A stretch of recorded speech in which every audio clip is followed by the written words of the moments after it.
Now in One, news of the charities and today's appeal in Lifeline.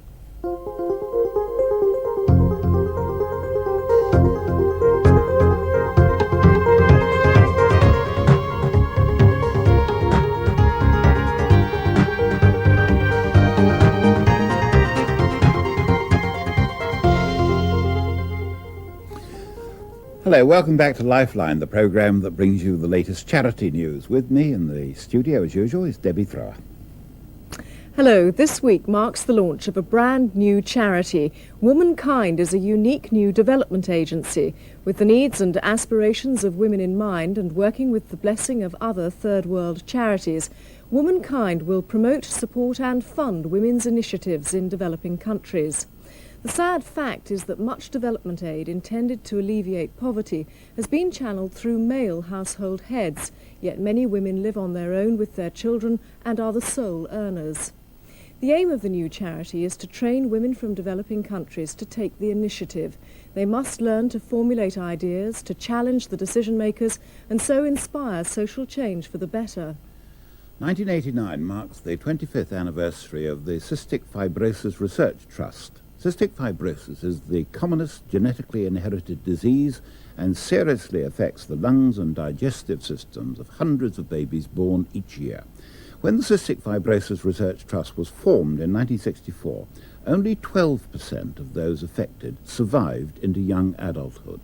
Today that figure has risen to 75%, but despite this great improvement, 3 precious lives are still lost to cystic fibrosis every week. The Trust hopes to raise £5 million during this special year to fund medical and research projects which are constantly searching for a cause and eventually a cure. In addition, a nationwide network of voluntary branches offers families help and advice. From the 15th to the 23rd of April, there will be a special Cystic Fibrosis Awareness Week, but fundraising events will be held all over Britain throughout the Trust's Silver Jubilee. In June of this year, a group of experienced riders will make a journey 280 miles around the Sussex County boundary to raise money for the Blonde Mackindoe Centre for Medical Research into the treatment of burns. The group, led by the charity's appeals director, Alistair Campbell, and his Shire horse Boxer, will be seen off at the start by Aldenisi, the celebrated Grand National winner. The group are looking for sponsors now to support the event, and all the money raised will go towards the centre's Cultured Skin project, the treatment of severe burns using a person's own skin in order to avoid the problems of rejection. During the Second World War, Sir Archibald Mackindoe, a leading plastic surgeon, saved the lives of hundreds of severely burned RAF aircrew. When the war ended, he set up the research centre at East Grinstead, and it was his dream to make the transplantation of skin possible. Over the past few months, we've all had a sharp reminder of the importance to everyone of a clean, adequate water supply. It's been something we've all taken far too much for granted here in Britain, yet 1,500 million of the world's people lack safe or sufficient water, and more than 2,000 million have no sanitation. Every day, 30,000 children die through inadequate water, and almost all of them live in the poorest countries of Africa, Asia and South America. In 1981, a charity linked to but separate from the British water industry was set up. WaterAid has been working for 7 years to raise awareness and vital funds for specific projects. The emphasis is on self-help, the construction of simple pumps and latrines. At this time of the year, when water bills start to arrive on our doorsteps, WaterAid hope that people will carefully read the enclosed leaflets which outline their work and then respond generously so that more teams can be sent to relieve appalling suffering in the world's hot, dry and backward places. This month's Lifeline appeal is made by Sarah Kennedy on behalf of the Leukemia Care Society.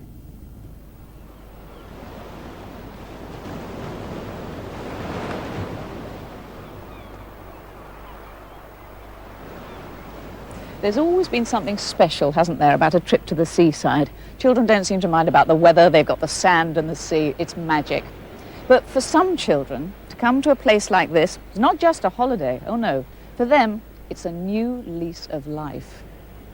Smoke-free. Every year in Britain, 5,000 new cases of leukemia are diagnosed. 2/3 of the sufferers are children. Until recently, the disease was fatal. But today, new treatment provides real hope. But the treatment can be painful and traumatic. So it's absolutely vital that these people get a break from the hospital routine. Always getting loose. Kuchek. Kuchek. The Leukemia Care Society knows only too well that these breaks are not just a luxury, they're a necessity. They have 14 holiday homes around Britain's seaside coastal resorts, and last year 300 families were able to take advantage of them. But, you know what I'm going to say, it all costs money. Money to rent and, of course, money to maintain. And the Society needs your public support to ensure that these sick people and their very anxious families get the break that they really do desperately need.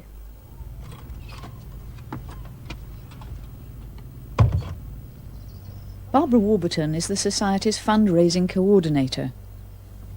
Why caravans, Barbara? Because hotels are completely out of the question. These children and adults who have leukemia, they must be on their own. They must not mix with other people as they would in hotels because of the risk of infection. If someone's, well, intrigued by what you're saying and they think, yes, I would like to send some money, how will that be spent? Because, of course, it's not just caravans, is it? We do have to help them with the transport fees. That's from home to hospital, so sometimes 2 and 3 times a week. And also with installing telephones and also extra heating, because people with leukemia, they must have a warm home.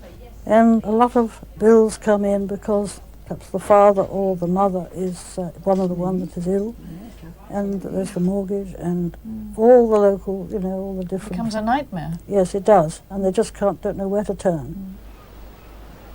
Last year, Jenny and David Leslie took 9-year-old Joanna and family on one of these special holidays.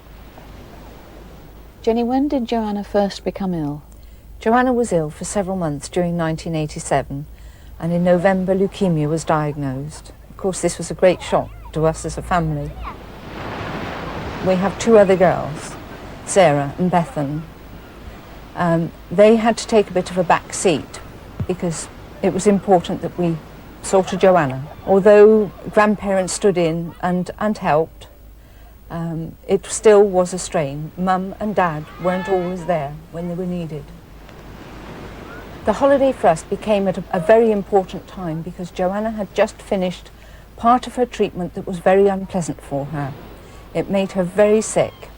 So this was the first time when Joanna didn't have to go to hospital for a whole week, and we were together as a whole family. What do these holidays give to families who are caring for a leukemia sufferer? It gives them a break from the leukemia, a break from the hospital, and a chance to regain normal family life.